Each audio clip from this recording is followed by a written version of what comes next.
All right, so we're going to begin with statement, a statement, oral statement from Prophet Noble Jew Ali. And he states, if you have race pride and love your race, join the Moorish Science Temple of America and become part and parcel or part of this divine government. Then you will have power to redeem your race because you will know who you are and who your forefathers were. Because where there is unity, there is strength. Together we stand, divided we fall. Come, good people, because I, the prophet, sent to redeem this nation from mental slavery, which you have now need, every one of you who think that your condition can be better. This is a field open to strong men and women to uplift the nation and take your place in the affairs of men. If Europeans and other nations are helping me, why not you? It is your problem. The Negro problem is being solved only as it can, and that it is by the Moorish Divine National Movement. If you have a nation, you must have a free national name in order to be recognized by the nation as an American citizen. This is what is meant when it said, seek ye the first of heaven, the kingdom of heaven, and all these things will be added unto you from the prophet. So I wanted to just continue from where we've been flowing with the last couple of weeks, dealing with contract law, trust law. And of course, we've tied that into nationality and political status, which determines your relationship with your property to even have a trust in an estate to begin with.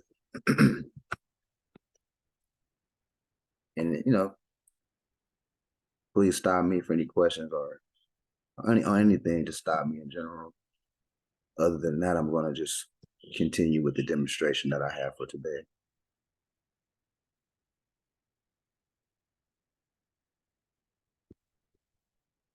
So dealing with taxation, I want to read the divine warning. Essentially, I'm reading the divine warning, but things are highlighted in this, this piece for emphasis purposes. The citizens of all free national governments, according to their national constitution, are of one family bearing one free national name. Those who fail to recognize the free national name of their constitutional government are classed as undesirables and are subject to all inferior names and abuses and mistreatments that the citizens care to bestow upon them. And it is a sin for any group of people to violate the national constitutional laws of a free national government and cling to the names and principles that delude to slavery. Highlighting principle: free national or national government, Black's Law Dictionary, 4th edition, page 1176. National government, the government of a whole nation, as distinguished from that of a local or territorial division of a nation, and also as distinguished from that of a league or confederation. The national government is a government of the people, of a single state or nation, united as a community by what is termed social compact and possessing complete and perfect supremacy over persons and things, so far as they can be made the lawful objects of civil government. A federal government is distinguished from a national government. So national government, people of the same nationality coming together, organizing, right? Creating what rather be called bylaws, constitution, trust indenture, just whatever the will of the people, how they want to operate as a collective. And then they just honor that and keep it going, expand it. It's a national government. distinguished from a federal government, which federal dealing with contracting or corporate. So a nation state distinguished from a federal state. Corporate state versus nation state. Here are a couple famous pictures, which in essence represent the treaty. We'll let Brother Rocky in here. So the treaty, whoever's not familiar with the Treaty of Peace and Friendship, you have the 1786 version and the 1836 version. And of course, Brother Rocky, peace and love. Of course, where Clinton was speaking from, these flags are in the White House right now. It's called the Benjamin Franklin Room. And it's like when you go do a tour there, it's set up like an antique part of the White House to let you see, historical things that they preserved.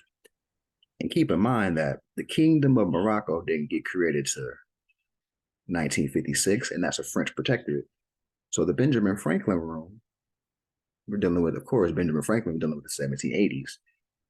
So the Moroccan flag at this time signified the empire, which consisted of North America, South America, the islands, Mexico, what they call Spain today, Al-Andalus, West Africa, the Mali Empire, all that, right? And we had a sultan on these lands.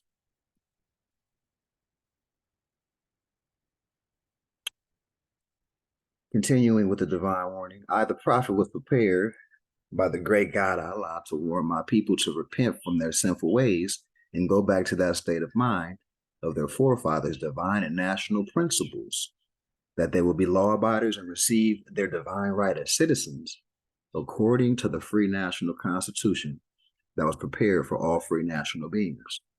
They are to claim their own free national name and religion. There is but one issue for them to be recognized by this government and the earth, and it comes only through the connection of the Moorish divine national movement, which is incorporated in this government and recognized by all other nations of the world.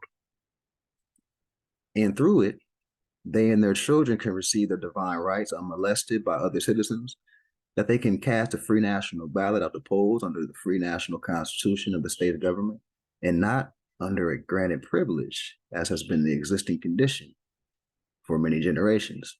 And as we should know by now, we've been covering the last couple of weeks, 14th Amendment.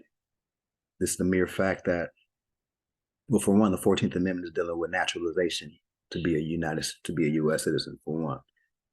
Two, we learned that the Bill of Rights, it's only 10 Bill of Rights, which just means 10 amendments. Anything after that is essentially fraud. And we also learned the last couple of weeks that, like I just stated earlier, a corporate citizen versus a national, or a person part of a national government versus a corporate government.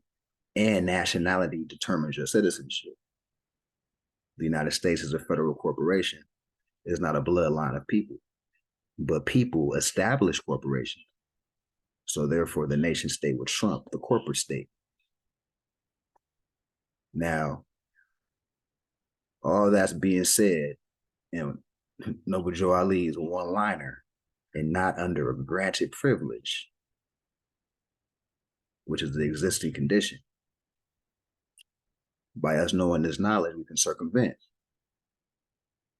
You who doubt whether I, the prophet, and my principles are right for the redemption of my people, go to those who know law in the city hall, among the officials in your government, and ask them under an intelligent tone, and they will be glad to render you a favorable reply, for they are glad to see me bring you out of darkness into the light.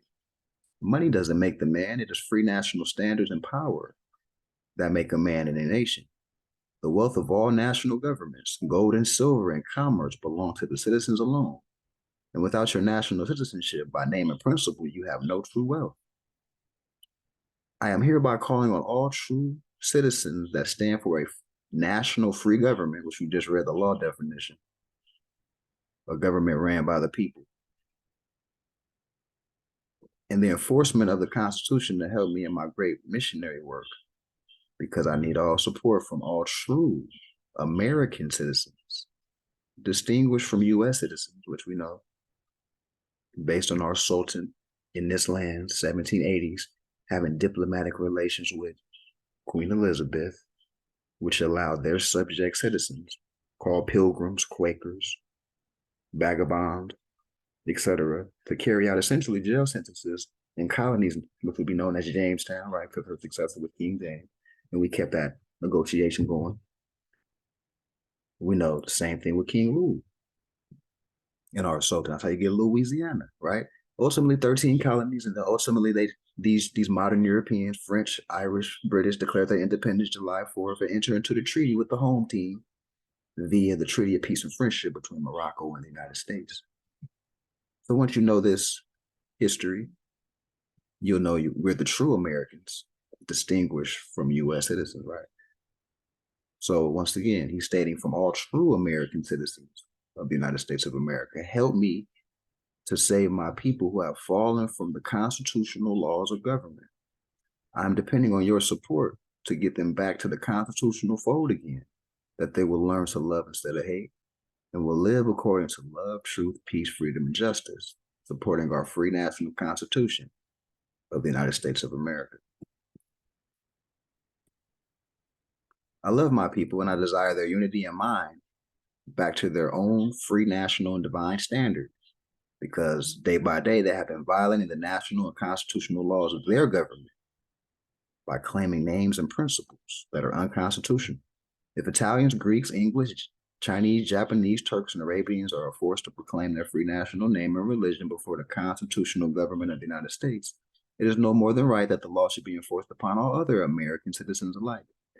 In all other governments, when a man is born and raised there and asks for his national descent name, and if he fails to give it, he is misused, imprisoned, or exiled.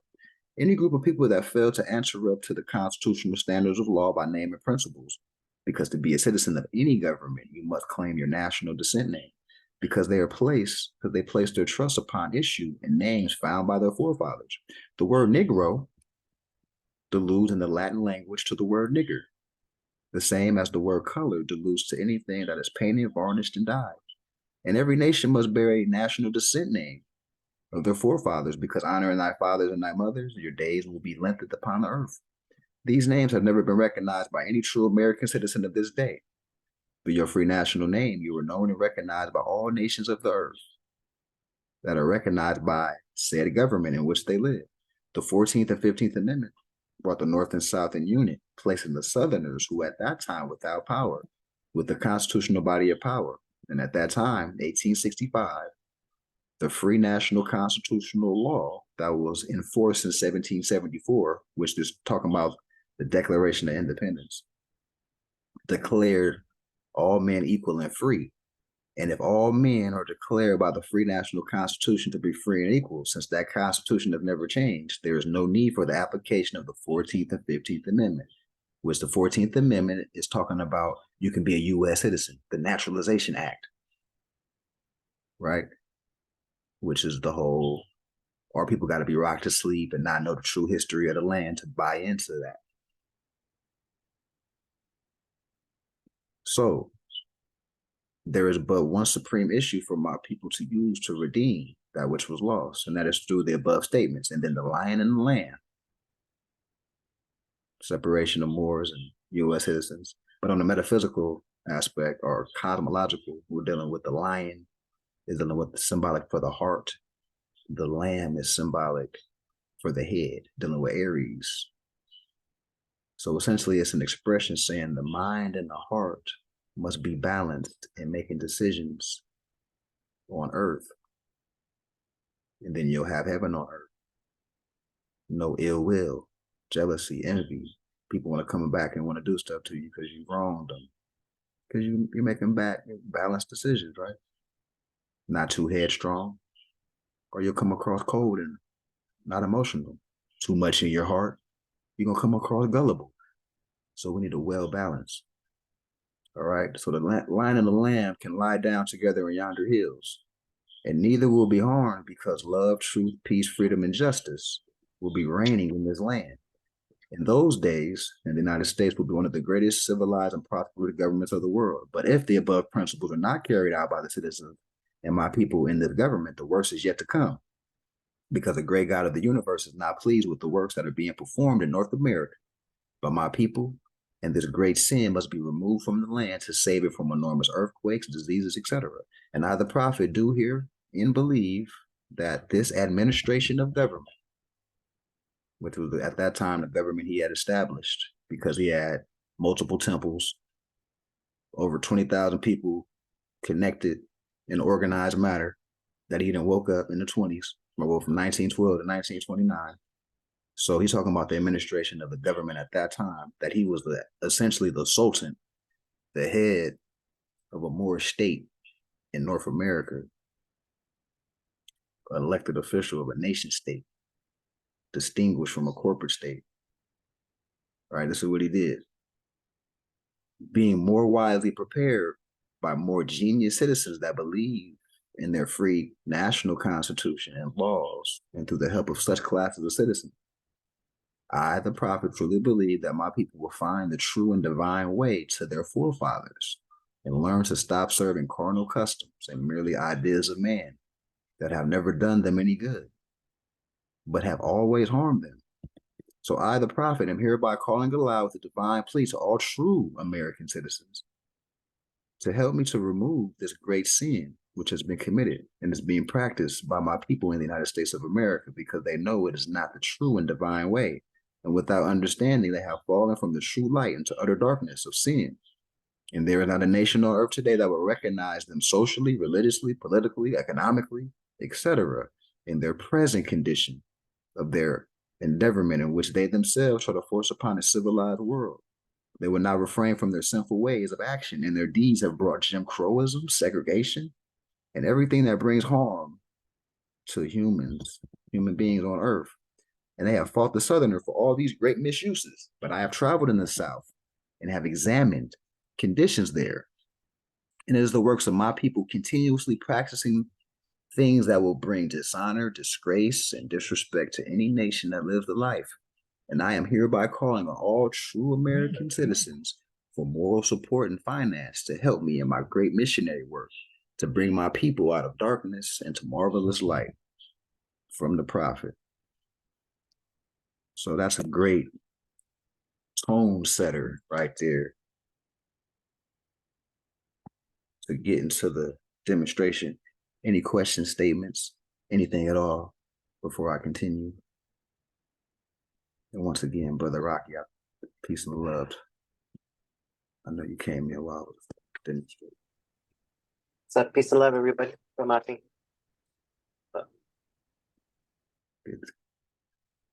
All right, so I'm gonna continue. So I'm pretty sure most people heard of the term no taxation without representation. When we were in school, essentially, you don't pay taxes to a government that don't represent you. If you so choose to notify your employer of your name correction and tax exempt status, as opposed to leaving all old business as it is, you can fill out the following documents and use Article 14 of the treaty with Morocco and the 13 colonies called the United States of America of June 28th and July 15, 1786. This article is clearly related to the principle of separation of powers, national sovereignty, in harmony with the present active state doctrine. We'll get into a little bit of the active state doctrine, or actual court case, actually, of the federal government of the United States and the free national government of Morocco. As stated in Drew Ali's 101s, the modern name for Moabite is Moroccan. This principle of nationality can be related to the acts of the colonial United States in their relationship to the European crown, taxing the labor, wages, assets, property, income, and commerce of the colonies without representation. The phrase "no taxation without representation" was first used in 1750. By 1765, the term "no taxation," so the Boston Tea Party, think about the Boston Tea Party. Most people know about that. So it was first used in Boston in 1750.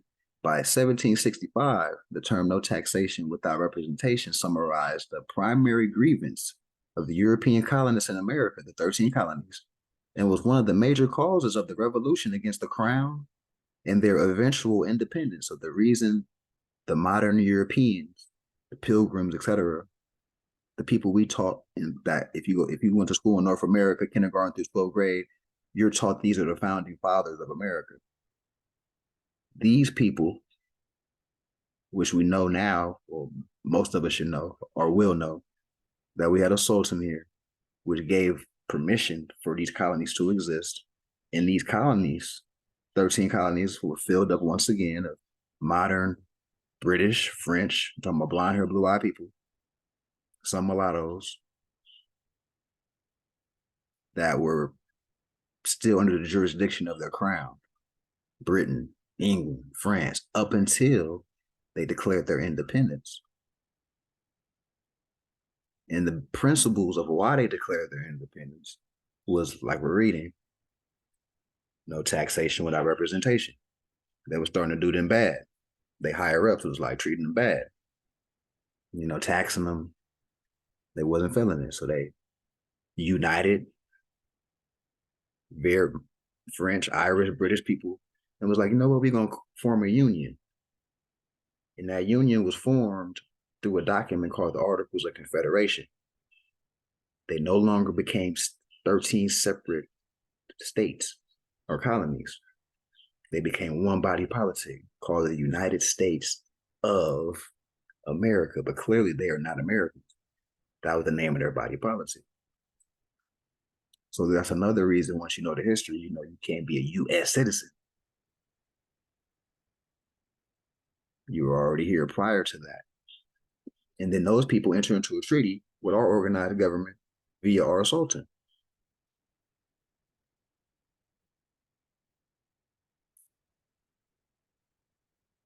"13 colonies," and was one of the major causes of the revolution against the crown and their eventual independence in 1776. Many colonists believed that since they were not directly represented in the British Parliament by their elected officials who reflected their social, economic, and political position, then, by default, ipso jure, any laws it passed affecting the colonists, such as the Sugar Act, were illegal under the Bill of Rights, 1689, and were a denial of their rights as Englishmen.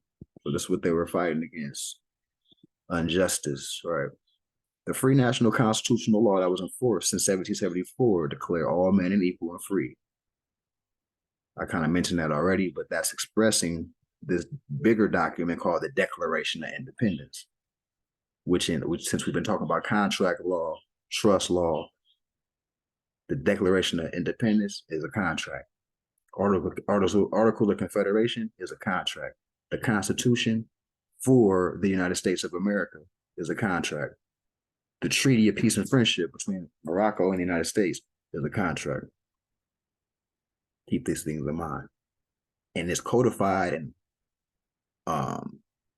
Article 4, Section 1 of the Constitution for the United States as full faith and credit on anything that's under that paradigm, case law, etc. House resolutions, congressional records. All right, so Declaration of Independence. What are the principles? When in the course of human events, it becomes necessary for one people to dissolve the political bands which have connected them with another and to assume among the powers of the earth. Essentially, if government is looking like a tyrant, it's not looking like it's justice being going on, the people have a right to come together and dissolve, like, nah, we don't care what the king or queen said, whatever, whoever the case may be. We're going to restructure this. Dissolve political bands, right? The separate and equal station to which the laws of nature and nature's God entitled them. A decent respect to the opinions of mankind require that they should declare the cause which impelled them to the separation.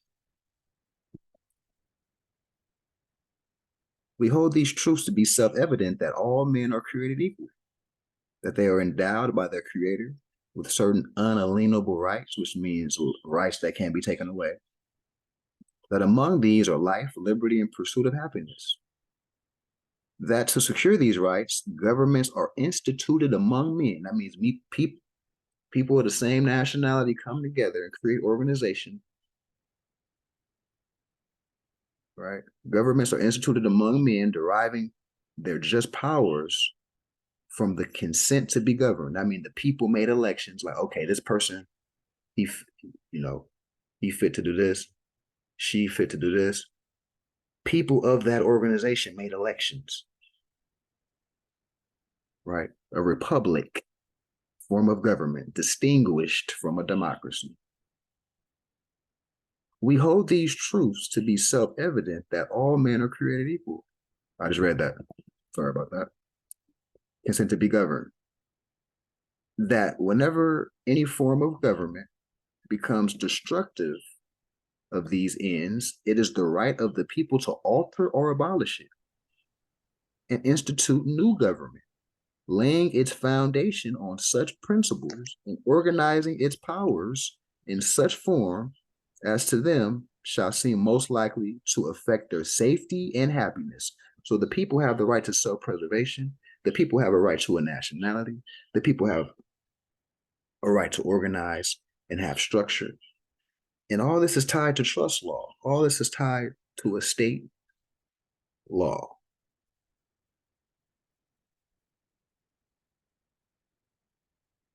And whoever does not see the connection, just drop a question and we can conversate.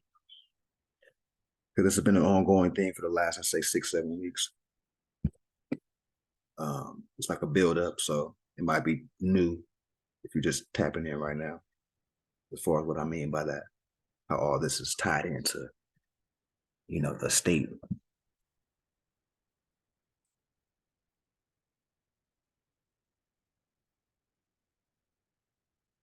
Okay.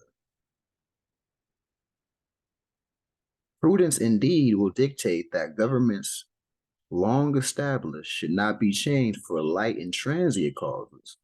And accordingly, all experience have shown that mankind are more disposed to suffer, while evils are sufferable, than the right themselves by abolishing the forms to which they are accustomed.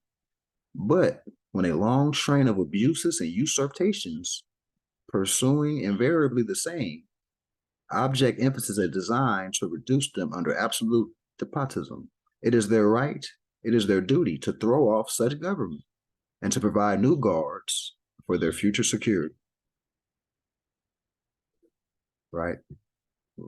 Reinforcement in a different way. You got the right to reorganize until you get a just organization situation going on.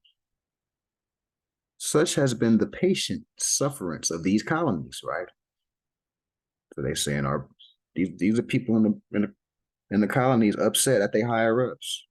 Like, we're not feeling that. We finna. This is the purpose of why we're declaring our independence and no longer French subjects, British subjects, Irish subjects, English subjects. We're not paying taxes to the crown no more. Matter of fact, we're gonna link up.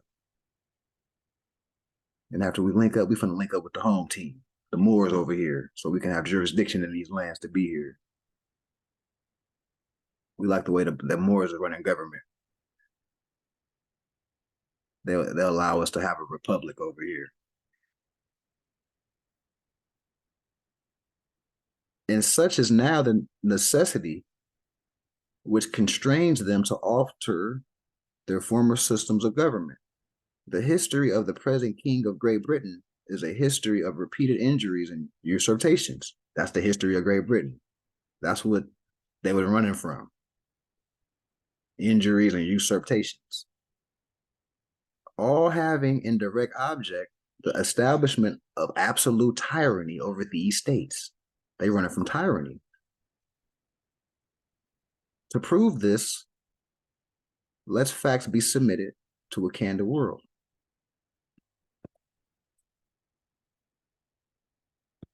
I'm not going to read the whole document, but I want y'all to see in principle what the Declaration of Independence is talking about.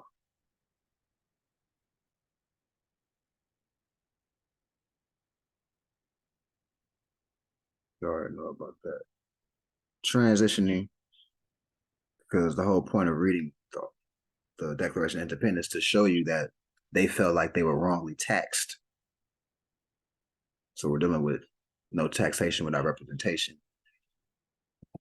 as the theme for this portion of the demonstration. So transitioning to Article 1, Section 8 of the Constitution for the United States of America.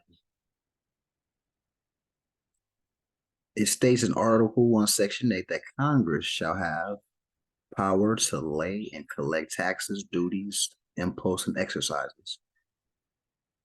Why is that important? Because Congress is not the IRS. IRS is not Congress. Only Congress can levy taxes.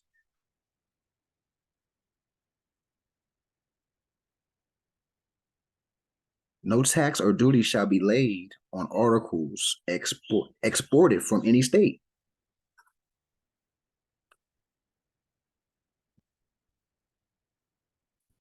Pretty simple. No preference shall be given by any regulation of commerce or revenue to the ports of one state over those of another. And keep in mind what the state is. Like, I'm confident everybody here knows what the state is in law. Any organization that's formed by a nationality of people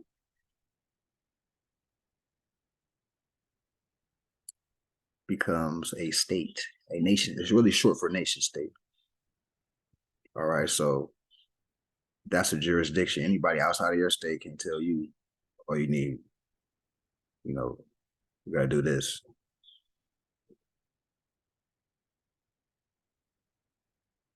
One state over those of another. I'm just highlighting that. It's not an invisible border. We're not talking about California and Nevada. Just because you drove so far and everybody's license plate on their car changes and it says Nevada now, you just think you're in a whole other area. That's not what we're talking about. Talking about the nation state. Articles of Confederation regarding toll tax and entrance into several states. And that's another point that I'm trying to make as well, is that those toll fees and all that, or you need this to enter this boundary, that concept is an error. Brother Benjamin Bay, peace and love, man. This is Article 4 of the Articles of Confederation. And remember, this is the reason we're bringing this up as well. It's a contract. The Articles of Confederation is binding, just like the Constitution and just like treaties, just like case law, just like House resolutions, just like congressional records. We can use this to substantiate our position in law with merit. All right, so what does it state? Articles of Confederation, Article 4, to better secure and perpetuate mutual friendship and intercourse among the people of different states in this union. The free inhabitants of each of these states, free inhabitants of each of these states, paupers, vagabonds, and fugitives from justice accepted, shall be entitled to all privileges and immunities of free citizens in the several states. Now we got the United States, which used to be called the 13 colonies, and we got the several states. And now that we know law, we know what a nation state is. They call our people Indian, but anything that was west of the Eastern Seaboard prior to after the 13 colonies it's like confederations or different tribes or bands of Moorish states, Moorish clans. So when you're saying several states, you're talking about the nation states that were here prior to the United States creation. Because a state is just an organization. In our case, we're going to say Moors. Khalifa Society, nation state. Rise of the Moors, nation state. Moorish Science Temple, or they're supposed to be nation states. If they would, switch from just being exclusively just religion and actually practice civics, that would be, every temple was supposed to be a nation state. That's how it's supposed to be. All right. And when you have a nation state, that means you have ambassadors, elected officials. And that's why what the brother said earlier when he read my book, there's a portion of in that book on how to deal with, it's instruction for federal, state, and local law enforcement on how to deal with such people. Right? I don't care if it's a sheik, a treasurer, a mufti. These are elected officials in Moorish government or a Moorish organization that in their system were looked at as ambassadors, citizens of a foreign state, non-U.S. citizens. That's the lingo. Keep these things in mind. Free citizens in a several state. And the people of each state shall have free ingress and regress, which just means to and from each state, and shall enjoy all the privileges of trade and commerce subject to the same duties, impositions, and restrictions as the inhabitants thereof respectively, provided that such restriction shall not extend so far as to prevent removal of property. So if they're saying, okay, yeah, you can move and travel, but if you don't do this, then we're going to, confiscate it. That's a violation of this contract called the Articles of Confederation, Article 4.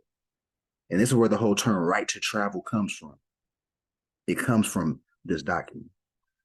Because there's nowhere that said I got the right to travel. That's not what's really how you would say that. Article 1, Section 10. No state shall enter into treaty, alliance, or confederation. Because we know states can't enter into treaties.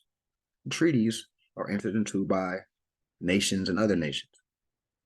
That's why our emperor or a sultan, in our case, would be the head of a nation. He was an elected official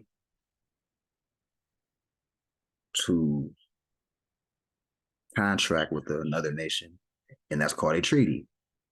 But no state, because there's states within empires, there's kingdoms within an empire. So no one state, no one clan in the empire can enter into a treaty with another nation without the whole empire being on board with that. That's why that's phrased like that.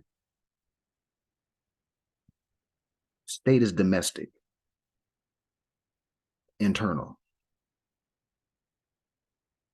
Doesn't represent the whole. All right, so no state shall enter into any treaty, alliance, or confederation, grant letters of marque, reprisal, coin money, and mint bills of credit, make anything but gold and silver coin as a tender and payment. Back to contract law, we were talking about the last couple of weeks. Consideration is an element of contract law to make a contract valid. Consideration is something of value. Federal Reserve notes are promises to pay, because in fact, anything that's a note is a promissory note. This is the W-4, dealing with the W-4, Department of Treasury, Internal Revenue Service, employees withholding allowance certificate. That's what the W-4 is. You may say W-4, but the whole name is called Department of Treasury, Internal Revenue Services, Employee Withholding Allowance Certificate.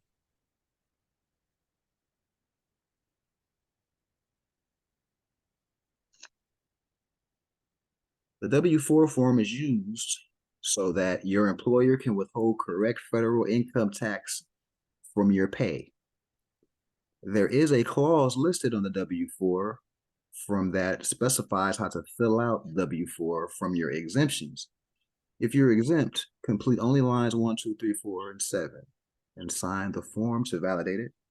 You can also find that form on the IRS.gov. And it's dealing with, once again, exemption from withholding. If a tax treaty between the United States and your country provides an exemption from or a reduced rate of withholding for certain items of income, you should notify the payer of the income, the withholding agent, of your foreign status to claim benefits of the treaty.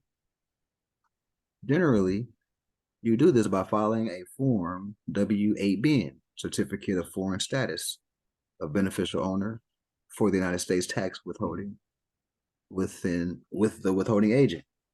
So this is strategy. Once again, is multiple ways to skin a cat dealing with this tax situation, but here's one of them. You don't want federal coming out your check. You got your documents, nationality card, etc. Oh, we have a treaty of peace and friendship between Morocco and the United States. Boom. There you have it.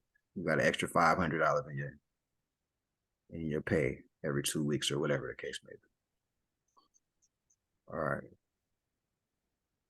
If you do not have a social security number and are not eligible to get one, you can get an individual taxpayer identification, ITIN.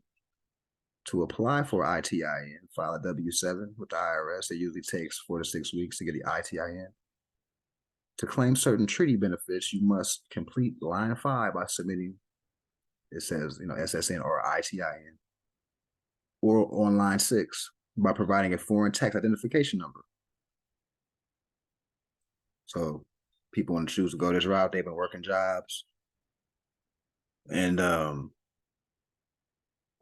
they want to take this route. They take this route. Once again, that's just a route for strategy purposes. Exemption on your tax return. Any questions on anything before I continue? Everything pretty straightforward. Yeah, brother, I got a question. You said get the W-7, that's the ITIN form? Yes. Okay. Yes. So apply for ITIN, yes. Yeah. And then you would essentially, whatever your free national name is, your appellation rather, you would get one according to that. And then now when you apply for to work for somebody, it'll be under that versus a social. Okay, and I got to get that nationality card first in order to be able to go through with the W-7, correct? Yeah, because they're going to ask you for documents saying like who you are, and then they're going to see that you're saying your nationality. You're also saying you got a treaty. You'll provide that, and then they're not. What's going to happen is, because when everybody gets paid, it's a federal, it's a state, and then there's like a Medi-Cal, or it's like a couple breakdowns of taxes that come out with most people's check. What's going to happen is the federal taxes aren't going to come out, but everything else is going to stay the same. But that's the biggest chunk, though. It's like I say, like $500 out of every check for most people. So like I say, this is a strategy to use. So once you get the ITIN, then you're going to double back with a W-8BN and then apply like that. That's all this is about. You know what I mean? Everybody clear? Or anybody else got anything that they wanted to say? All clear. Straightforward. All right. Exemption on your tax return. If you claim treaty benefits that override or modify any provision of the Internal Revenue Code, and by claiming these benefits, your taxes is or might be reduced, you must attach a fully completed Form 8833 tax-based return position disclosure under 6114 or 7701 subsection B. And this is the actual form verbatim I'm reading. to your tax return. See exceptions below for the situation where you are not required to file Form 8833. You must file a U.S. tax return in Form 8833 if you claim the following treaty benefits. 1. Reduction or modification in the taxation or gain or loss from the disposition of U.S. real property interest based on treaty. 2. A change to the source of an item of income or a deduction based on a treaty. 3. Credit for a specific foreign tax for which foreign tax credit will not be allowable by the Internal Revenue Code.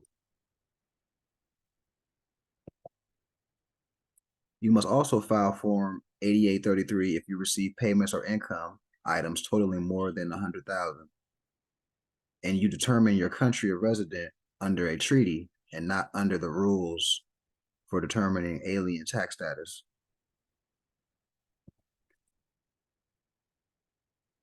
One issue that occurs when dealing with the issue of employment is dealing with the Social Security number. You may run the risk of being fired with no cause based on the employer-employee agreement, which is exactly why the prophet said to leave all business as it is. So basically, old business, leave it alone. Don't disrupt it too much, because if that's the only way you're able to feed yourself, it'll be foolish to go there and just, oh, this is who I am now. I'm not subject to none of this, and that wouldn't be wise. Our national issue of being taxed by foreigners will be resolved once we stop working for them and enforce the Constitution as instructed by the prophet, Article 1, Section 10.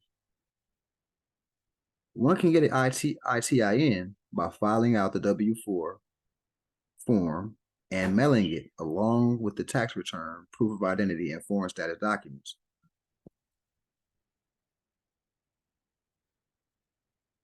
And this is the IRS department in Texas dealing with the ITIN operation. That's who you would send your documents to.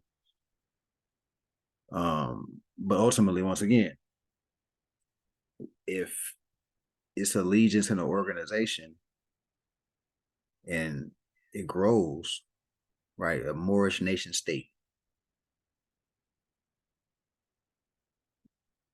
economically, that means we have internal funds because everybody's paying dues and it's growing. We're attaching businesses to it, and we have the ability to hire our own people.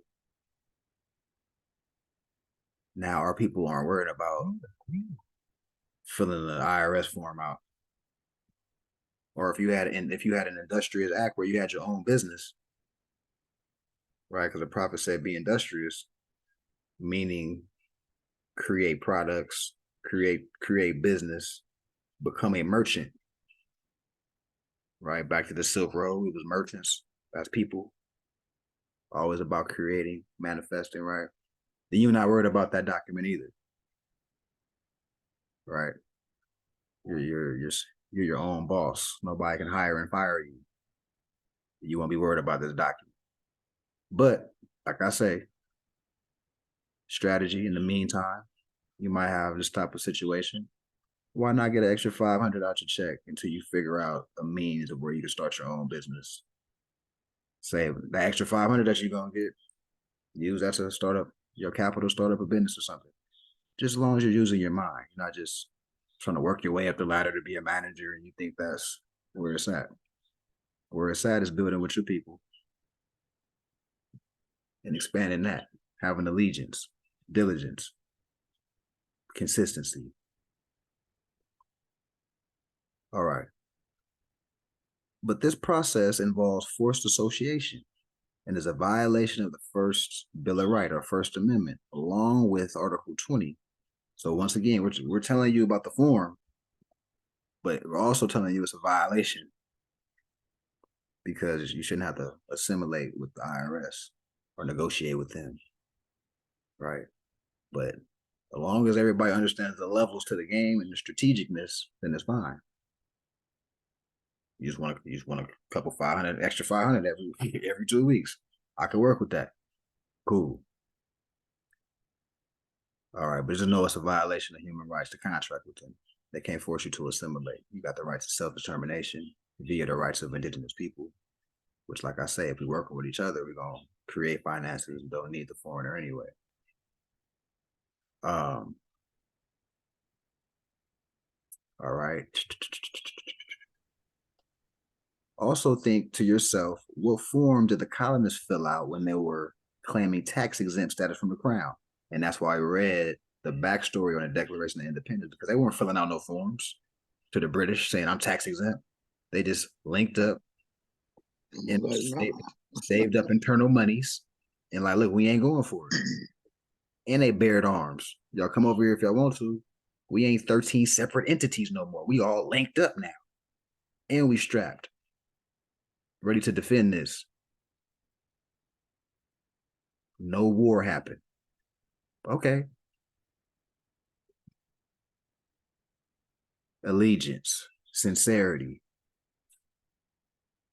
Right?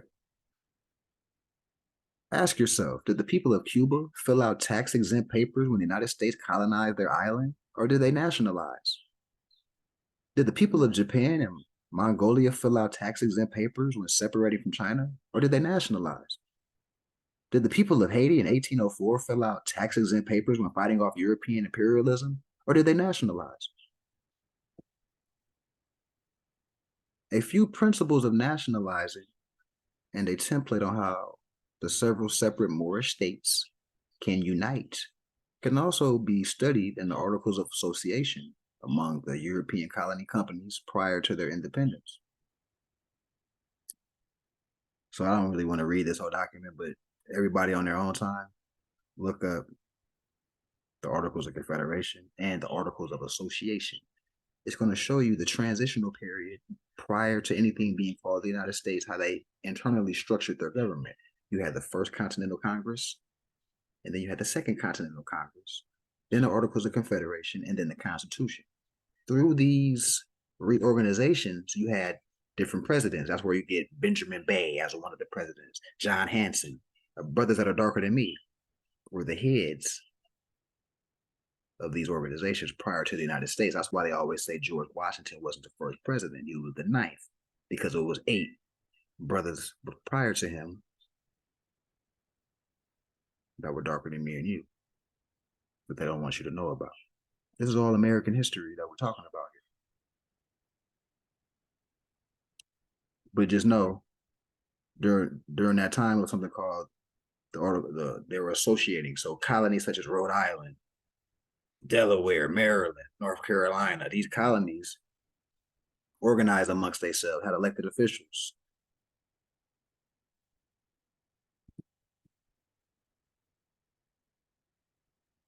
But I highly recommend y'all just read, on your own time, just read that.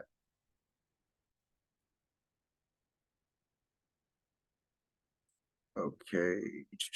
So the W4V is a form. I think I sent the brother Shalom this video.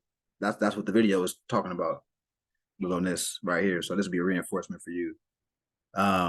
Also, okay, so W4V is dealing with you don't want to participate in the voluntary tax situation. You don't want to participate in that. It's also in Code of Federal Regulations, Title 26, the same lingo as far as how it's called, the voluntary withholding program. That's what it's called, the voluntary withholding program. And remember, it's voluntary, so you can choose to participate or not. House Resolution 25 corroborates with that as far as it's going to tell you that the Federal Reserve lost all its value, was worthless, and the fact that gold is money. Now we're going to go into a little bit of Title 26 Code of Federal Regulations, Section 601.602, tax forms and instructions, just to reinforce the fact that it's going to tell you the tax system is based on voluntary compliance. In addition to tax forms, the Internal Revenue Service furnishes the public copies of other forms and instructions developed for use in complying with the laws and regulations. These forms and instructions lead the taxpayer step by step through data needed to accurately report information required by law. If it's not required by law, it'll need to be reported. And also know it's voluntary. When you hand a W-4 to your employer, when you hand a W-4 to your employer, you're telling them take taxes out. When you need to know is other options that we just read. So once again, another section of voluntary withholding agreements, we're dealing with the Code of Federal Regulations. This is also the Internal Revenue Service Manual. It's all the same lingo. An employee and his employer may enter into an agreement. An agreement may be entered into dealing with taxes being taken out. It doesn't have to. You don't have to. You know, you can contract however you want to contract. Still in the same section. If the employee wishes to specify that the agreement terminate, so let's say taxes are coming out, you can terminate that contract. I don't want that. And that's called a W-4T, dealing with termination of the original contract. That's another form if you want to go the form route. We're just giving you I don't advise the form at all. I advise start a business and wing yourself off of this so you don't deal with this. But if you are dealing with this, you can terminate that contract. And it's going to ask you, your straw, your social, all that stuff that's linking you to that job. Put that information. Another element of the same section, Code of Federal Regulations, Internal Revenue Service Manual. If the employee desires that the agreement terminate on a specific date, the date of the termination, you can specify that, right? It's simple. So either come into the job originally saying, I'm going W-4V, I don't wish to participate, I don't want no tax coming out. Or if you're already on the job, you came across this information, you could terminate the original contract as stated in the Code of Federal Regulations, also stated in the Internal Revenue Service Manual.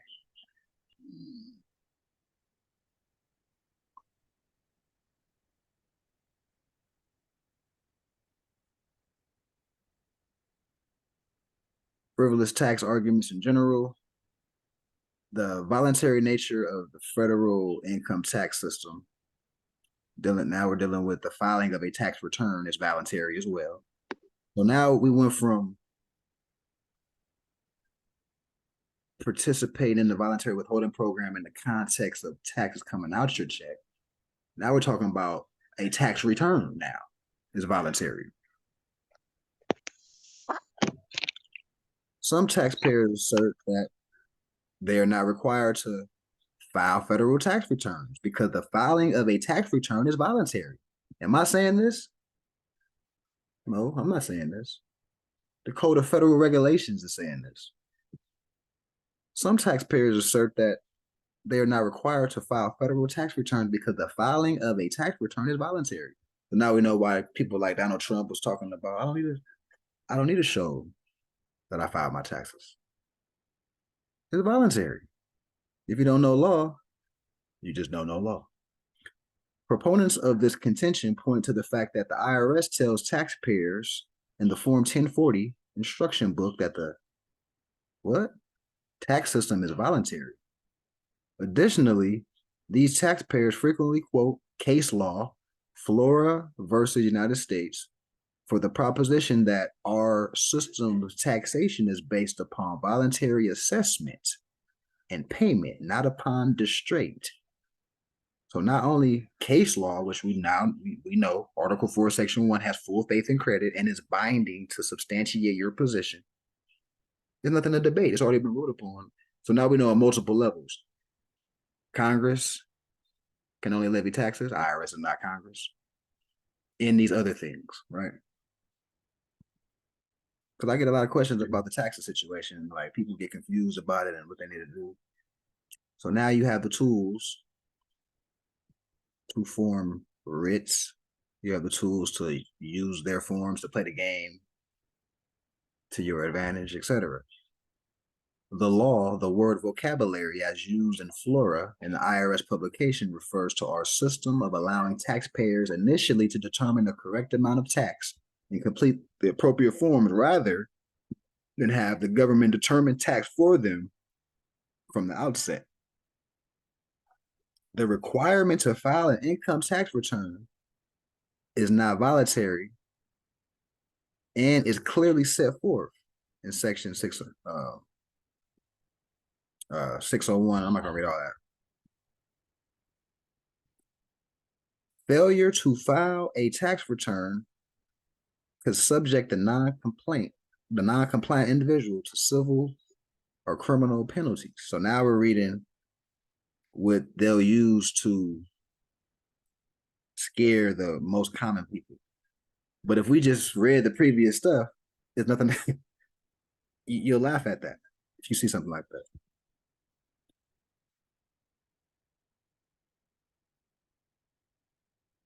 But look at the lingo.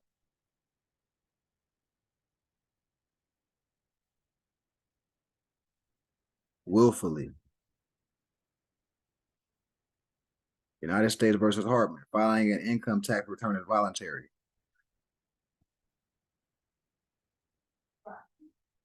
All right, I think y'all get the point on that.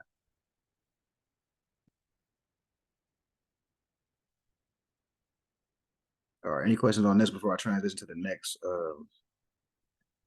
piece? Yeah, I got a quick question, brother. What if like you do that knowing the law, but you don't have like your national card and other things in place? Do they still have a right to like persecute you or whatever, or take you to court or whatever? Like if I recite what's all what they already wrote, right? But I don't have like all my other stuff in place. You know what I'm saying? Like my name change and everything. They can still give me smoke with that, correct or no? Well, in principle, is like we're reading stuff like taxes are voluntary, and only Congress can levy taxes and stuff like that. That's more. That's just bottom line. It don't matter who you are. If you're saying that's your position, now we're talking about res judicata. We're talking about case law that you can use to support. It don't matter if you're Negro, black, or colored. You can assert that in open court or whatever. You don't necessarily got to be a Moor to assert the things we just read in that context, even though they are Moors by blood. But I want to help you understand like the context of the situation. If that makes sense. You answered that perfectly, brother. I appreciate that. You answered that. You couldn't answer that no better. That's what I was trying to figure out. I was figuring, like when I'm listening to you and stuff, and I was figuring like you gotta have certain things in place. But okay, law is law. I can dig that. To a certain extent. Now we're talking about creating trust and owning property and creating an estate. The nationality comes in fact with that. You know what I'm saying? Like, because property can't own property. So now we're talking about a different context. Okay.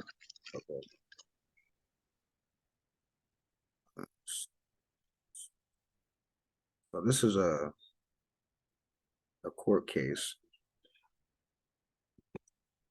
And when you type in Google the active state doctrine, there's a couple famous cases, but this one right here is dealing with essentially the Cuban Republic, the government in Cuba, people of Cuba, and the United States.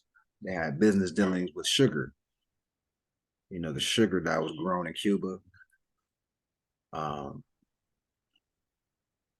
It was determined by one of the nationals in Cuba that we're not paying y'all, we don't want y'all here, etc. One of the officials of the United States went to federal court.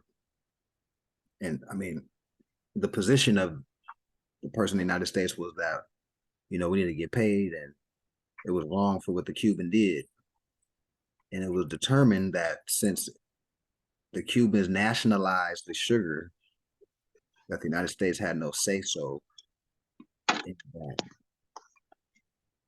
So I'll just kind of summarize. I'm going to read a little bit of it as well. So that's just what we're dealing with. And remember, case law, back to contract, back to res judicata, we can use this in the future when we start doing adverse possessions, putting things in trust under an organization, a Moorish state. These are principles in law we can use because it's already been decided as far as what nationalization is. To nationalize something is international law. All right. Any questions on that before I start reading some of the elements of this case? All right. So the respondent, Sabatino, receiver, and others, et al. Right. And then you got the Republic of Cuba or the Banco Nacional. So the respondent is the people that felt they were wronged. So respondent, American Comedy Broker, contracted with Cuban corporation, largely owned by United States residents, to buy Cuban sugar. Thereafter, subsequent to the United States government's reduction of the Cuban sugar quota, the Cuban government expropriated. Now, before we move forward, we need to know what expropriated means. The Cuban government expropriated. So what does expropriated mean? Expropriation, the action by the state of an authority of taking property from its owner for public use or benefit.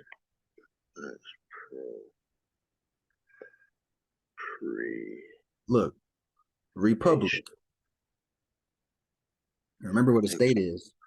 So the Cuban state. The action by the state. So Cuba is the nation state. So when they're saying Cuba expropriated, they're saying they nationalized the land, or they took it. That's in that premise, right? Look, expropriation is the act of a government claiming privately owned property against the wishes of the owners. Whoa.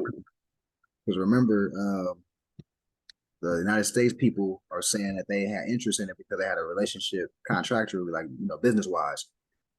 But nationalization trumped that contract, as we'll see. All right, so let me continue. So the Cuban government expropriated the corporation's property and rights. So the United States corporation property and rights got expropriated by the Cuban government. To secure consent for shipment of sugar, the broker, by a new contract, agreed to make payment for the sugar to a Cuban instrumentality or a subdivision, which thereafter assigned the bills relating to the petitioner. Another Cuban instrumentality and petitioner instructed his agent in New York to deliver to the broker the bills of lading and site draft in return for payment. The broker accepted the documents, received payment for the sugar from its customer, but refused to deliver the proceeds to the petitioner's agent. Petitioner brought this action for conversion of the bills relating to recover payment from the broker and to enjoy from exercising dominion over the proceeds. Receiver, who have been appropriated by a state court to protect the New York assets of the corporation. The district court concluded that the corporation's property interests in the sugar was subject to Cuba's territorial jurisdiction. So here, let's read this again. The district court concluded that the corporation's property, so we're talking about the United States corporation that got to contract with the people in Cuba dealing with the sugar.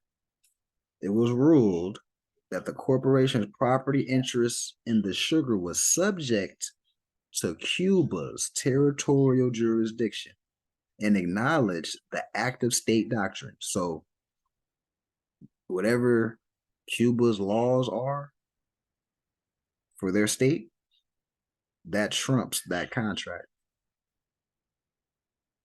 If the Cubans be like, look, Cuba for Cubans, this sugar is for the Cubans, we don't want no foreigners over here. All that other stuff dissolves. All right, so why am I reading this case? Because once again, when things unfold and it gets more advanced, we're going to come to a point where it's time to put things in trust, make property claims. And if we're at a point where everybody's serious and diligent, letting people know this info, we're getting competent on law, everybody's steadfast on the dues, we'll be in a position at some point where, oh, we got some abandoned property over here. You got enough capital internally to fix it up.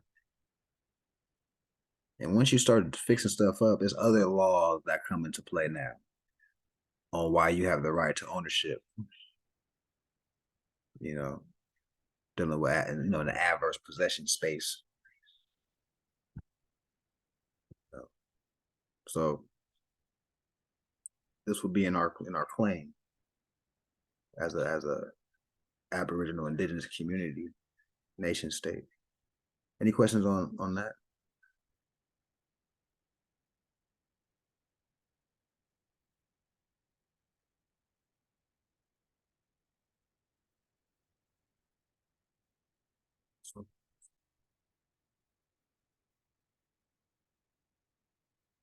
Okay, I wanted to read this email from the brother.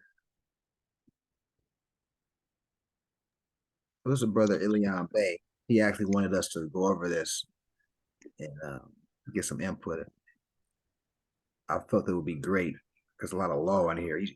He's going to Mexico, and he's going to use national instruments to go over there, and he's going to create a writ for customs. And he wanted to just get feedback, and I felt it was cool just to go over it. All right. So Islam, and greetings to all persons to whom these presents shall come or be made known, whereas Allah, Prophet Noble Jew Ali, taught the Moorish Americans, in who we are by teaching us Moors the ancient scriptures of our foremothers and forefathers. Now he's breaking it down, dealing with status. Thereby, I know I am Ilian Bay, an Aboriginal and Indigenous Moorish American national of the Moroccan Empire of the Maghreb Al-Aqsa, Northwest Mexum, North America. I am one of the surviving consanguinity heirs, whoever doesn't know what consanguinity, this bloodline heir, apparent to the late ancient Moabites, modernly known as Moroccans, from the land of Moab, who received permission from the pharaohs of Egypt to settle and inhabit in Northwest Africa and Mexum. They were the founders and possessors of the Moroccan Empire with their Canaanite, Hittite, Amorite brethren who sojourned from the land of Canaan seeking new homes. Their dominion and inhabitation extended from northeast and southwest Africa across Great Atlantis into the present North-South Central America and Mexico and the islands before the earthquake, which caused the Great Atlantic Ocean. My nationality, citizenship, and political status as an Aboriginal Indigenous Moorish American national of the Moroccan Empire and direct descendant of the ancient Moabites, Moroccans, jus sanguis, is recognized under the registration number AA22141, which breaks down to Class A1, with the Clock of Destiny Moorish American National Identification Card and Zodiac Constitution recorded by Charles Mosley Bay, a Moorish American and my kin by consanguinity or bloodline. On September 8th, 1952, in Library of Congress Copyright Office, Washington, District of Columbia, United States Department of Justice. Any questions before I move on, Brother Shalom? Nah, I'm good. Therefore, I, Ilian Bay, am invoking into full force the organic 1791 Constitution for the United States of America, for the United States Republic, stationed at North America. And whereas the Supremacy Clause, set at Article 6, Clause 2 of the said secure Constitution, clearly expresses that all agents of the United States shall be bound by oath or affirmation to support this Constitution. And whereas Article 11 of the November 4th, 1796 Treaty of Tripoli, it's another treaty. We got the Treaty of Peace and Friendship. Treaty of Tripoli is multiple treaties. So Treaty of Tripoli between the United States Republic and the Bay and subjects Tripoli of Barbary promulgated the party status in Article 11, where it says, as the government of the United States of America is not in any sense founded on Christian religion, as it has itself no character or enmity against the laws, religion, and tranquility of the Muslims, and as the said states never entered into any war or act of hostility against any Mohammedan nation, it is declared by the parties that no pretext arising from religious opinion shall ever produce an interruption of the harmony and existing between the two countries. So the brother is using that as a merit res judicata, right, to substantiate his case. He's also using public law. We talked about this last week. Public law 97-280, dealing with the year of the Bible and how we can use holy books to substantiate not only geography of how our ancestors were here, to invoke the rights of indigenous people. And that's kind of why we read earlier too, going to and from each state without any blockages. That's in this principle. Because if you home, you home. There's no foreigner that can come in and be like, okay, you can't cross this far south of your own home, you know, etc. So these are the principles why he's putting this in his writ. They're going to show to customs as he goes back and forth from Mexico to North America with his nationality card versus something that came from the Department of State or DMV. Whereas on April 9th, 1846, the United States 38th Congress first session recorded the original Article 13 and 20 sections of the 1791 Constitution for the United States of Republic and printed Article 13, Section 12 as follows. So here's what it states. The traffic of slaves with Africa is hereby forever prohibited on a pain of death and forfeiture of all rights and property of persons engaged therein, and the descendants of Africans shall not be slaves. And he didn't finish it. It was actually a piece of Article Section 12 that states we shall not be citizens of this said government, meaning anybody saying they're African, they can't be U.S. citizens.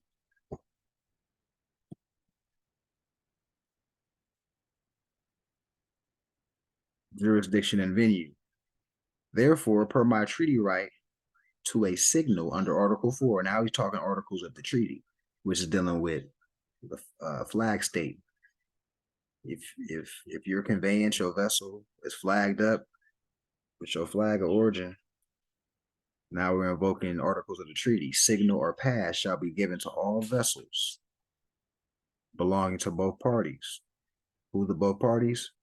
Citizens of Morocco and citizens of the United States, by which they are to be known when they meet at sea. And if the commander of a ship of war of either party shall have other ships under his convoy, the declaration, right? Declaration of nationality, right? Declaration of nationality of the commander shall be sufficient to exempt, right, from any examination.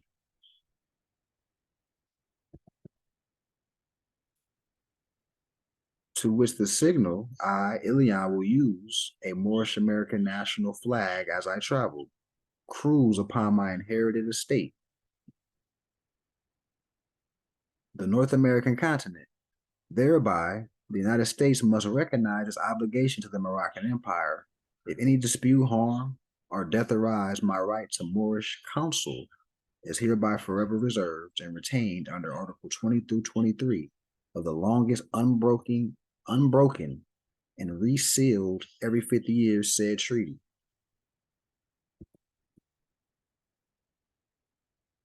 His third position. Whereas on August 1st, 1956, the United States Public Law 856 approved the relinquishment of the consular jurisdiction of the United States in Morocco. And whereas it is the policy of the United States to discontinue the exercise of extraterritorial jurisdiction in Morocco. This is codified in Title 22, United States Codes, Section 141 through 183.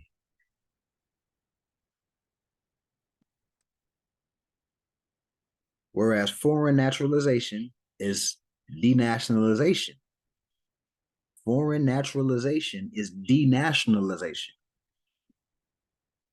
Under Article 15 of the July 3rd, 1880 Convention of Madrid, right of protection in Morocco, ratified by the President of the United States, May 10th, 1881. Article 15 states, any subject of Morocco who has been naturalized in a foreign, now remember, the 14th Amendment is the Naturalization Act to become a U.S. citizen, right? Any subject of Morocco, let me see, somebody else? Oh, I see something in the chat. Let me check the chat room. Oh, Islam, Empress, it's all good. Article 15, any subject of Morocco who has been naturalized in a foreign country and who shall return to Morocco shall, after having remained for the length of time equal to that which shall have been regularly necessary for him to obtain such naturalization, choose between entire submission to the laws of the empire, the Moroccan Empire, and the obligation to quit Morocco, unless it shall be proved that his naturalization in a foreign country was obtained with the consent of the Moroccan government. Foreign naturalization heretofore acquired by subjects of Morocco, according to the rules established by the laws of each country, shall be continued to them as regards to all its effects without restrictions. So that's back to, if it's not a treaty violation, there's no violation. And the fact that you have to voluntarily say, I'm quitting. I don't want to be a citizen of my government, my nationality of people. I want to naturalize to a foreign government. You got to make it that plain. It can't be, oh, I grew up in North America, got taught K through 12 of my history, so I think I'm a slave, shit from Africa. And based on that, I gave up my rights. You can't. That's not how it works. You got to competently say, I'm quitting the home team and I want to be with the foreigner. All right, continuing. Any question before I move on? Statements on any level? All right, so whereas on August 3rd, 1906, the citizenship of the United States, expatriation, and protection abroad, also codified in 59th Congress, Second Session, House of Representatives, Secretary of State, Mr. Philip Hoffman, speaking on 1. Citizenship in Morocco may be said to be governed by the laws pertaining to the same in other countries, with the exception that all persons residing in Morocco who can prove foreign citizenship or protection are considered ipso jure Moorish subjects. This is in the congressional records. You can get certified copies of this. These are things that happen in law. Talking about the history of lands, American lands. Moorish subjects lost their nationality only by becoming naturalized. That's why the Prophet Noble Jew Ali, we read in the beginning, there's no need for the application of the 14th or 15th Amendment dealing with naturalization. He was trying to take you to law and citizenship, right? Or protected by another country having treaty relations with the Moroccan Empire. Therefore, I, Ilian Bey, am not an unconstitutional 14th Amendment naturalized citizen of the dissolved United States, nor can I ever be due to the fact that on June 2nd, 1967 to June 20th, 1967, June 12th to June 20th, 1967, the United States Congressional Record, Proceedings and Debates of the 90th Congress, First Session, Volume 113, Part 12, recorded that the 14th Amendment is unconstitutional. Now, I have a certified copy of that. I've used that in court before. That's saying that the 14th Amendment was never ratified, so therefore it's not law. What is the 14th Amendment? Oh, that's what allows you to be a U.S. citizen, but it was never ratified, so therefore you can't be a U.S. citizen on that level as well. It's impossible to be, because your nationality determines your citizenship. A corporate Walmart is not a nationality, it's not a bloodline of people. It's a corporation. Now, nationalities of people create corporations, but once again, wouldn't the nation state trump the corporate state if it takes nationalities of people to create corporations? So we just gotta use our mind. That's all we gotta do. All right, purported that the 14th Amendment of the United States Constitution is and should be held ineffective, null and void. This is already ruled upon. This is something we can use in open court. Like, I'm not saying the 14th Amendment is unconstitutional. It was already decided. June 12, 1967. It's a congressional record. 90th Congress, first session, volume 113, part 12 is already ruled upon by your people.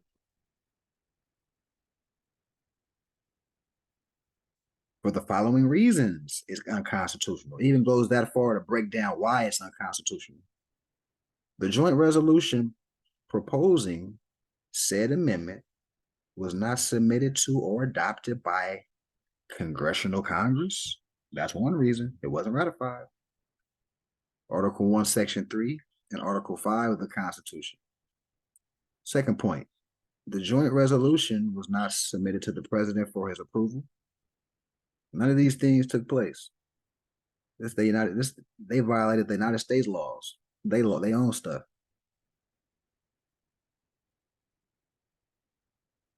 And that's pursuant to Article 1, Section 7 on that principle.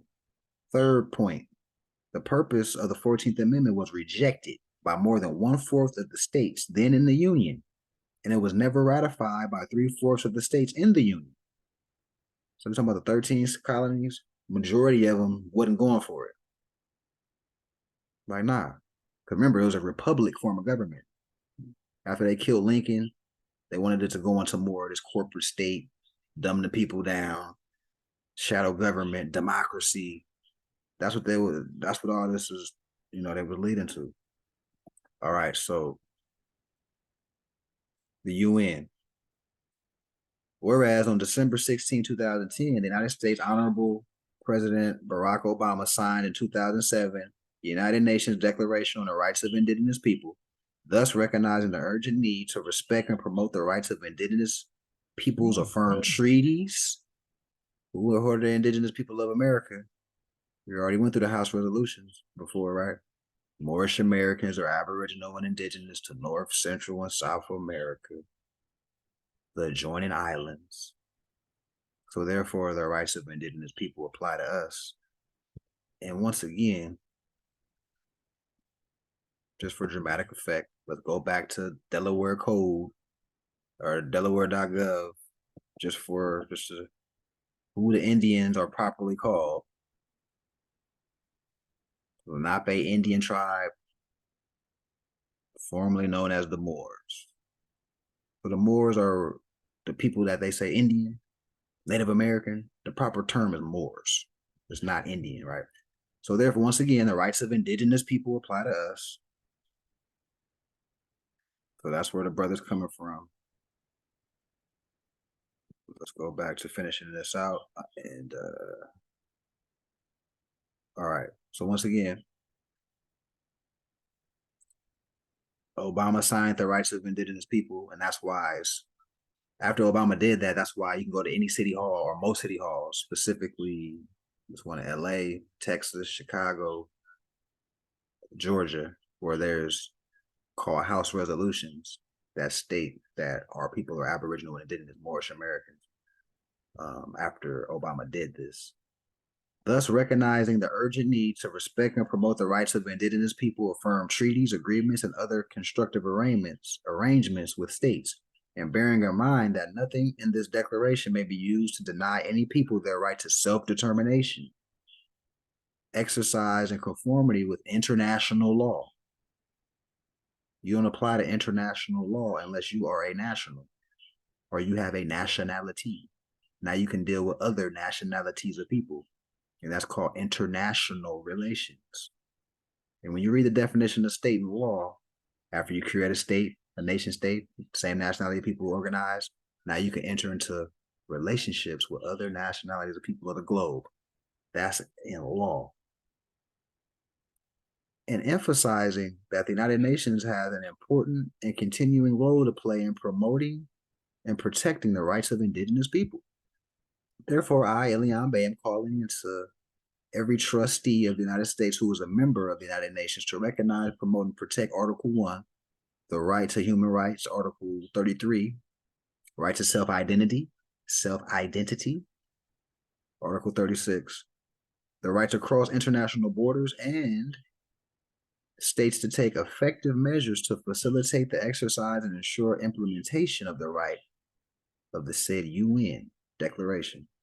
Now, there's also another version of the rights of indigenous people by the Organization of American States. That's what OAS stands for, that version of the rights of indigenous people. Whereas the American Declaration, the rights of indigenous people, was adopted at the third plenary session held June 15, 2016. So it's not that old.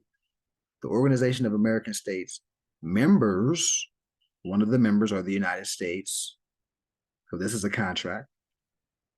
Propagated their concern that indigenous people have suffered from historical injustice as a result of inter alia and others, which that means and others, their colonization and dispossession of their lands, territories, and resources, thus preventing them from exercising, in particular, their rights to their lands, territories, and resources, and bearing in mind the progress, especially Convention number 169 and the International Labor Organization and the United Nations Declaration on the Rights of Indigenous People. So the whole goal is to make sure once we are intact, and that's why it's so imperative for us to be in allegiance with a group of, like I said, my goal was to get 100 men and women on the same team. You know what I'm saying? We paying dues, we consistent with the meetings, no matter where we at on this planet, and show consistency. Because after a while, we can start invoking certain things. Once we can show that we internally got something going, businesses, schools, it's an ecosystem, you know, based on everybody paying taxes, we got enough money to pay our people to do X, Y, Z, put our own people on payroll. All the ambassadors in the organization, all the representatives of the organization are pushing this info so it can grow, right? Sincerity. Now, international law we can invoke because we showed and proved first that we had self-determination. You can't try to get up out of something without you showing first that, because if you're saying you're a citizen of something, that means you're an active member of an organization, society. All these are the same names. Temple, clan, nation state, drill society, body politic, all these things are the same thing. And if you're a member of one of those, that means you're active, you know, economically active, and you're active pushing the info to promote expansion. So the centralization will get compounded. We have internal funds and decision making. Now we can invoke the rights of indigenous people. There's levels to this. And things become smoother too, you know. This is for life.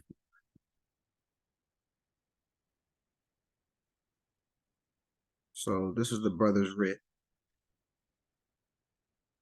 Okay, it's right to self-identify.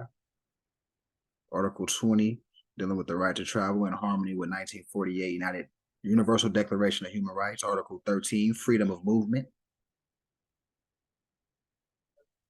Everyone has the right to recognition, observance, and enforcement of treaties, agreements, and other constructive arrangements concluded with states. This is all the lingo that he's using to substantiate his point on crossing customs back and forth, going back and forth to Mexico, to North America, under a status that's not minority. He's not a minority. He's a national.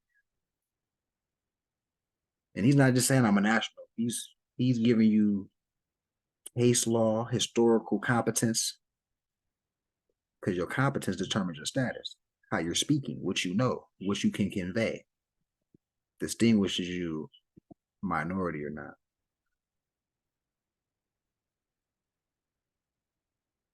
Department of Justice is his fifth bullet point, whereas the United Nations or the United States Department of Justice, Archive 1508, dealing with specified documents, mentioned identification documents, also codified in 1028 United States Codes of Title 18, designates 3 federal documents. And of course,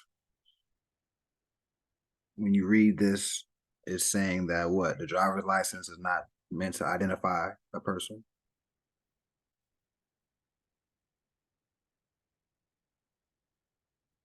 A birth certificate is not intended to actually identify a person. And it also states that in absence of a nationality card,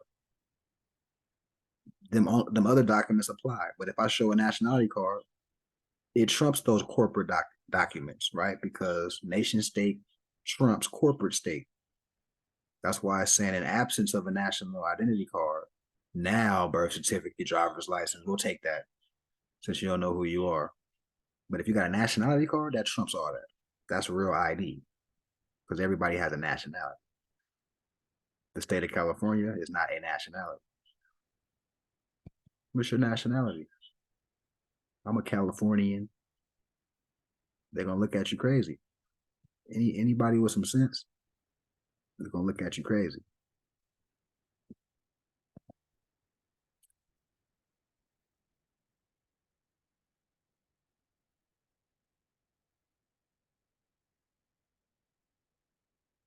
He also using the California Code, some of their laws, to substantiate his point. Whereas provisions as of January 1st, 2023, within the California Penal Code 834C provides that California law enforcement agencies shall ensure policy or procedure and training manuals incorporate language based upon or detention for more than 2 hours of a foreign national pursuant to this section. So 834C is just going to take them to what you saw in my book, Brother Shalom, dealing with the Department of State Consular Notification and Access Manual on how they need to deal with foreign nationals that got treaties, etc. He's using that as his position as well. Consular notification. Whereas in 2018, instruction and guidance for legal obligation must be followed by all federal, state, and local law enforcement and other officers regarding foreign nationals in the United States and rights to consul official to assist them. Right? That would be the sheiks, the most competent people in the body politic that know law. In their system were looked at as ambassadors, etc. Or the term is consular officer. Were published within the 5th edition of the United States Department of State Consular Notifications and Access Manual. Thereby, if any disputes arise between citizens of the United States and myself, Ilian Bey, my reserved right to counsel under Title 20 of the 1836 Treaty of Peace and Friendship between Emperor of Morocco and the United States of America is absolutely secured. I hereby appoint Grand Sheikh Mafia of the Khalifa Society organization to be my counsel. So he appointed me to, if there's any situation, he would call me and I'll just assert the law. Like, has there been any violation? What's the problem? One of the citizens of our government already laid out all the law that you need. What's the problem? But I wanted to share this writ for the purpose of, you know, when we're learning things and we see somebody put it in action or in a flow to substantiate a position, it's helpful. It's helpful. You know, any questions, statements, anything at all?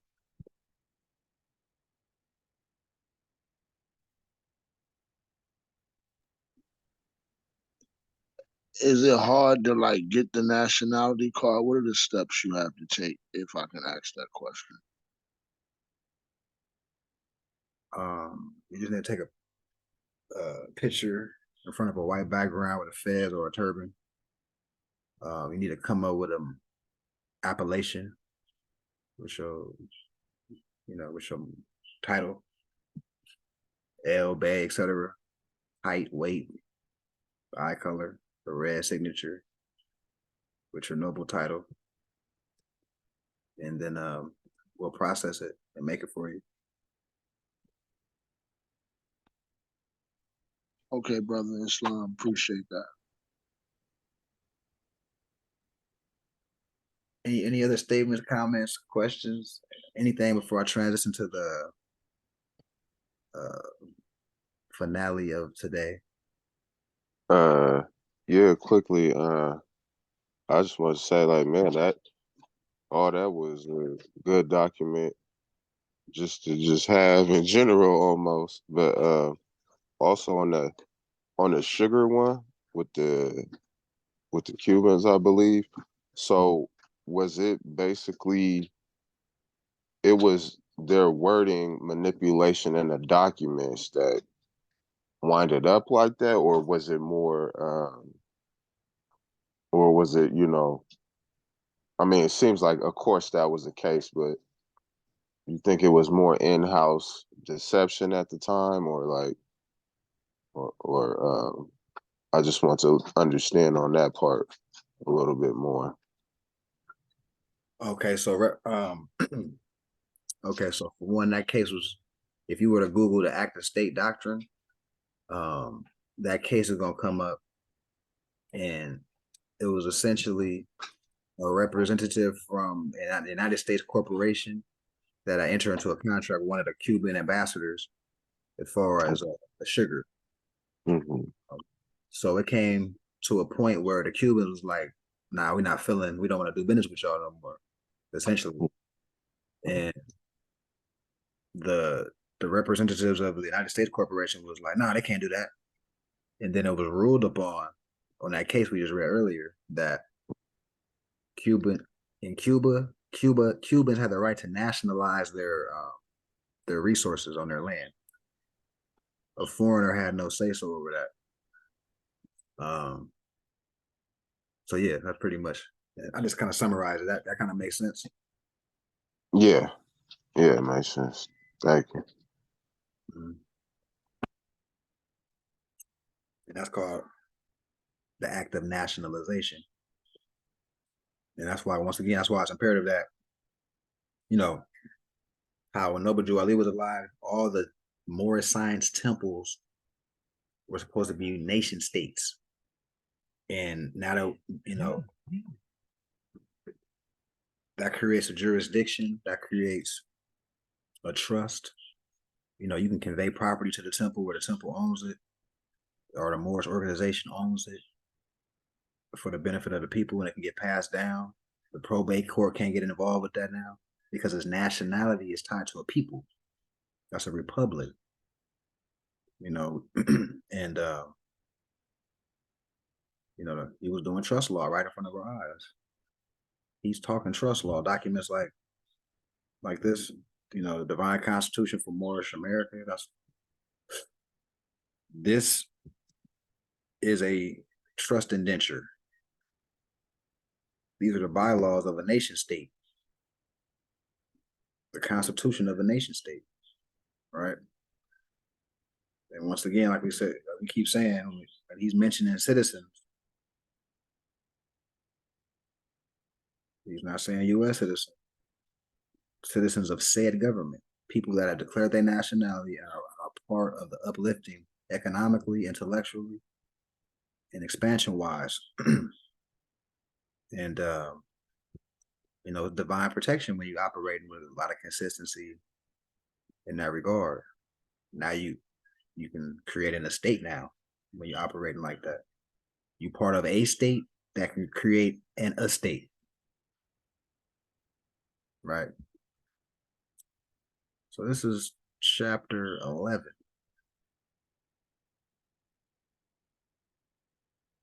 Of the Circle 7 Quran, Divinely Prepared by Noble Drew Ali. Keep in mind, all holy books are for character instruction, principle instruction, and in some cases, civic instruction. Among the Buddhist priests was one who saw a lofty wisdom in the words Jesus spoke. It was Bharata Aurobo. Together, Jesus and Bharata read the Jewish Psalms and prophets, read the Vedas and Avesta and the wisdom of Gautama. And as they read and talked about the possibilities of man, Bharata said, "Man is the marvel of the universe. He is part of everything. for he has been a living thing on every plane of life. Time was when man was not, and when he was bit of formless substance in the modes of time, and then a protoplast. By universal law, all things tend upward to a state of perfectiveness. The protoplast evolves, becoming worm, then reptile, bird, and beast, and then at last it reached the form of man. Now, man himself is mind, and mind is there to gain perfection by experience, and mind is often manifest in fleshly form. You got to have thoughts or a vision first, then make that vision come into fruition to something you can touch. And in the form best suited to its growth. So mind may manifest as a worm or bird or beast or man. The time will come when everything of life will be evolved unto the state of perfect man. And after man is man in perfectiveness, he will evolve to higher forms of life. And Jesus said, Barata, Arbato, who taught you this? That mind, which is man, may manifest in flesh or beast, or bird or creeping thing. Barata said, from times which man remembers, not our priests have told us so, and so we know. And Jesus said, enlighten Arbato. Are you a mastermind and do not know that man knows not by being told? I like how you hit him. I like how you hit him. And so basically, this Hierophant is saying, oh, I basically was told this. You know, I've heard this. That's just what it is. Do you not know that man knows not by being told? Man may believe what others say, but thus he never knows. A man would know he must himself be what he knows. Do you remember Arbato or Arabo when you were ape or bird or worm? Now, if you have no better proving of your plea than that the priests have told you so, you do not know. You simply guess. Regard not then what my man has said, or any man. Regard not then what any man has said. Let us forget the flesh and go with mind into the land of fleshless things. Mind never does forget. And backward through the ages, masterminds can trace themselves, and thus they know. Time never was when man was not. That which begins will have an end. If man was not, the time will come when he will not exist. From Allah's own record book, we read, the triune Allah breathed forth and stood 7 spirits before his face. The Hebrews called the 7 spirits Elohim. And these are they who, in their boundless power, created everything that is or was. These spirits are the triune Allah, moved on the face of boundless space, and 7 others were, and every other had its form of life.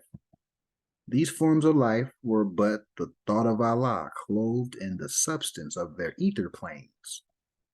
Men call these ether planes the planes of protoplast, of earth, of plant, of beast, of man, of angel and cherubim. These planes, with all their teeming thoughts of Allah, are never seen by eyes of man in flesh. They are composed of substance far too fine for fleshly eyes to see. And still, they constitute the soul of things. And with the eyes of soul, all creatures see these planes and all forms of life. Because all forms of life on every plane are thoughts of Allah. All creatures think, and every creature is possessed of will, and in its measure has the power to choose. So we have the power to have will the will of the people, and we have the capacity to measure things up with the truth. And in their native plains, all creatures are supplied with nourishment from the ethers of their plains. And so it was with every living thing until the will became a sluggish will. And then the ethers of protoplast, the earth, the plant, the beast, the man began to vibrate very slow. The ethers all became more dense, and all the creatures of these plains were clothed with coarser garbs of flesh, which man can see. And thus this coarser manifest, which men call physical, appeared. And this is what is called the fall of man. But man fell not alone, for protoplast and earth and plant and beast were all included in the fall. The angels and the cherubim fell not. Their wills were never strong. And so they held the ethers of their planes in harmony with Allah. Now, when the ether reached the rate of atmosphere, and all the creatures of these planes must get their food from atmosphere, the conflict came. And that which the finite man called survival of the beast, the survival of the best, became the law. The stronger ate the bodies of the weaker manifest. And here is where the carnal law of evolution had its rise. And now man, in his utter shamelessness, strikes down and eats the beast consumes the plant thrives on the earth, and the earth absorbs the protoplast. In yonder kingdom of the soul, this carnal evolution is not known. And the great work of masterminds is to restore the heritage of man, to bring him back to his estate that he has lost, when he again will live upon the earth or upon the ethers of his native plane. The thoughts of Allah change not. The manifest of life on every plane unfold into perfection of their kind. And as the thought of Allah can never die, there is no death to bring of the seven ethers, of the seven spirits, of the triune Allah. And so an earth is never plant, a beast or bird, or creeping thing is never man, and man is not and cannot be a beast or bird or creeping thing. The time will come when all these seven manifests will be absorbed. The man and beast and plant and earth and protoplast will be redeemed. Bharata was amazed. The wisdom of the Jewish sage was a revelation. It was a revelation to him, how Yahshua was speaking to him. Now, Vidyapi, the wisest of the Indian sages, chief of temple Kabbavistu, heard Bharata speak to Jesus of the origin of man, and heard the answer of the Hebrew prophet, and said, "You priest of Kabbavistu, hear me speak. We stand today upon the crest of time. 6 times ago, a master soul was born, who gave a glorious light to man. And now a master sage stands here in the temple, Kabbavistu. The Hebrew prophet is the rising star of wisdom, deified. He brings to us a knowledge of secret things of Allah, and all the world will hear his words, will heed his words, and glorify his name. You priest of temple Kabbavistu, stay, be still and listen when he speaks. He is the living oracle of Allah." And all the priests gave thanks and praised the Buddha of enlightenment. I like how Yahshua was the Buddha, the Jew, right? All ancient religions are one, right? This was a heavy chapter. Heavy chapter, one of my favorite chapters. I want to open the floor for any thoughts, comments on this chapter, what stood out.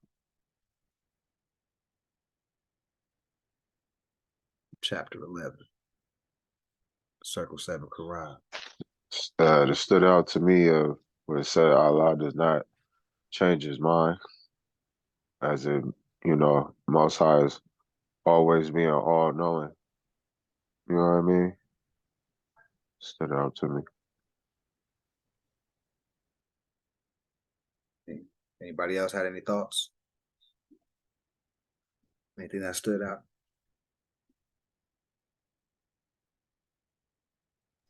Man, you know me, man. Everything's standing out. I got like 3 pages of stuff I done wrote down that I'm gonna have to study and look up and things of that nature, man. It's a lot. Me just starting this a lot to retain, but I'm thankful for it, man. Everything y'all saying, all the comments, all the stuff, you know what I'm saying? It's just enlightening to me, man. You know what I'm saying? Everything. I'm new to this, so everything I'm learning, everything you saying is something new, and you know what I mean. I'm just jotting down everything I need to jot down, so I can do my own studying on my own, so I can get on y'all level. You know what I'm saying? How you and my man be talking, about the stuff. I don't really know none of it, but I'll be listening. Y'all been studying for a long time to get on that level. I'm trying to get on that level with y'all at, man. Yeah, we always a student, man. You never gonna stop being a student. And yeah, that's what it's about, man. It's just keep having that thirst for knowledge, man. And it's gonna do what it do. And like I say, the whole goal is to get this info so we can competently talk to our friends and family, get them to join, get the bigger force field, more people paying dues, bigger economics, and this don't stop. It don't stop. You got something, Brother Shalom? No, I'm good, bro. I'm just listening, bro. I'm good. Empress Saviel, how you feeling over there? Any thoughts? Can you hear me? I have my headphones on. Yeah, I can hear you. Oh, okay. No, I am taking in a lot of the information. And as far as that chapter, I just think it always puts you in the place of an observer, which I think is really important because it puts you on your square. I think sometimes we can be so much in it that it's really hard to see yourself in it. And so when you can place your arm, leg, arm, head, 2 feet down and really see yourself in position, then you can learn how to, it's like the law of correspondence. You can learn how to apply these things and you have to navigate yourself in it. I think that's the thing too, is a lot of times we take in a lot of the information, but we're not learning how to apply it because we don't trust ourselves. We're learning about the trust, but we're not understanding the inner self, which is what makes it so self-autonomous, which makes the discovery process, like the exploration process of nationalizing and discovering yourself so important. So that's what I think about the chapter. I think we got to work in and then move outward. We like to get it from the outward and then try to apply it, but then we lose it that way. So, I just bring attention to the inwardness and then moving forward in that way. And I thank you for allowing us to be present here today. Islam, beautifully said. And that's why it's imperative for us to have the brotherhood and sisterhood and tight bonds on a personal level, because when it comes down time to wear our official hat politically, you're dealing with an actual clan. It doesn't feel like two business, too robotic, and that love vibration, it'll take this far, Absolutely. And that's how we cannot forget about the principles, So that's awesome. Beautiful. Brother Benjamin Bay, man, how you doing over there, man? Any thoughts, statements? Oh, no. No statements or thoughts, man. Just taking it all in. That's what's up, man. How was your week, man? What you been up to, man? Nothing, my man. Basically working a ton.